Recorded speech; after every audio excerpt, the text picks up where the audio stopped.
years that I've been studying and working with parents and coaches and clubs to look at how we can enhance parental involvement in sport, one of the most consistent things that gets highlighted is the importance of communication between parents and coaches.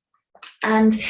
really, what's particularly important is recognizing the benefits of both informal and more formal means of communication. So what do I mean by this? Well, often as a coach, it's really, I think it can be daunting to think about, okay, I need to run these big sessions and I need to have these very formal meetings where we talk about expectations and philosophies and, all of this planning for the season. And yes, a lot of that is important, and having,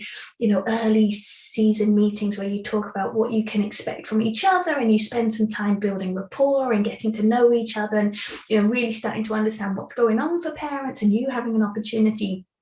to tell parents what's going on for you, and for all of you to talk about how you can best support the children is really, really useful. But one-off meetings like that are relatively limited in their benefits if you never revisit them, or if there's no communication between them. And so actually what we know from both research and practice is that a lot of the informal day-to-day kind of conversation can have some of the biggest impacts. So what does that mean? That means getting to know the parents, saying hi to them when they arrive, being available for 5 minutes at the beginning of a session, asking how they are, giving some pointers or some ideas around what you've been working on so that parents can reinforce the messages that you would like them to reinforce. That general kind of conversation that really just develops a relationship in the same way you develop a relationship with anyone you're working with, really just starts to set the groundwork for open, honest, trusting relationships. Now, if you don't have a lot of time to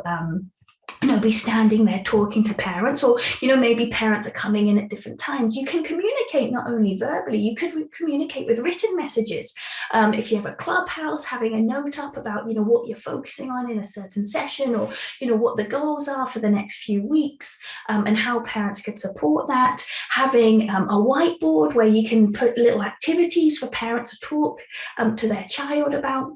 These really kind of informal but regular means of communication really can be helpful in both reinforcing the messages that you want to get across, but also helping to develop these conversations. And then as a coach, the final thing around communication that's important is working out what works best for you. If you've got a family and you're tied up at certain times, or you really dislike responding to emails and you'd much prefer getting a text, letting parents know how you would like them to communicate with you, what they can expect in terms of when you may get back to them, when they shouldn't be contacting you, or when you would prefer them not to contact you, maybe, in an emotional period post a competition, having conversations that actually sort of set the groundwork around, what do we want in terms of communication, is really, really useful. And similarly, you should have those conversations with parents. If we're going to put some guidelines in place around how they can contact you, then I think it's, equally fair that parents have an opportunity to say, my preferred method of communication is a text because of this, and this. So communicating around communication early on when you start working with parents, and then making sure you revisit this regularly through a season, or regularly as kind of there's transitions or there's changes that are experienced, is also really beneficial.